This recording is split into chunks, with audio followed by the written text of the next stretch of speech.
Bonjour à tous. Il est suspecté de féminicide sur son ex-compagne à Besançon. Jeudi, Guillaume Klein a été mis en examen hier pour assassinat et placé en détention provisoire. Jeudi, alors que son ex-compagne sort de sa résidence, il l'attend sur le parking avec un fusil de chasse. Il lui tirera dessus à 2 reprises, touchant mortellement la victime.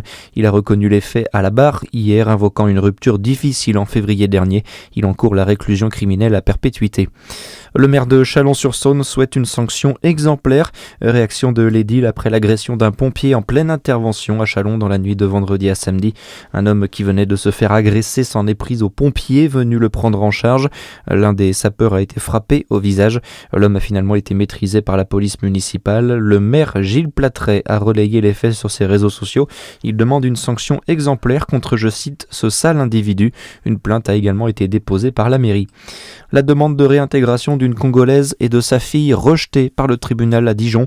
Une ressortissante congolaise de 39 ans et sa fille de 9 ans ont été exclues de l'abri de nuit de la ville, géré par l'ADEFO 21. C'est la préfecture qui avait mis fin à la prise en charge, invoquant des critères de vulnérabilité non remplis.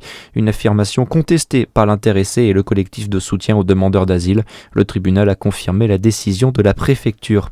Des milliers de personnes dans les rues de Marseille hier pour rendre hommage à Mehdi Kessassi, le jeune homme assassiné il y a un peu plus d'une semaine dans la cité phocéenne. Amine, son frère, a appelé à entrer en résistance face à l'emprise du narcotrafic. Des rassemblements ont eu lieu dans une trentaine de villes au total, comme à Paris, Lyon, Rennes ou encore Clermont-Ferrand.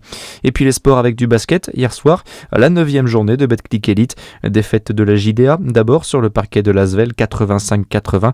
Et puis défaite aussi pour Chalon, à domicile en revanche contre Strasbourg, 69-75. Au classement, Chalon est 7e, Dijon 12e. Et puis en foot, Paris reprend la tête de la Ligue 1 après sa victoire 3-0 hier soir contre Le Havre. Passez un bon dimanche sur Fréquence Plus.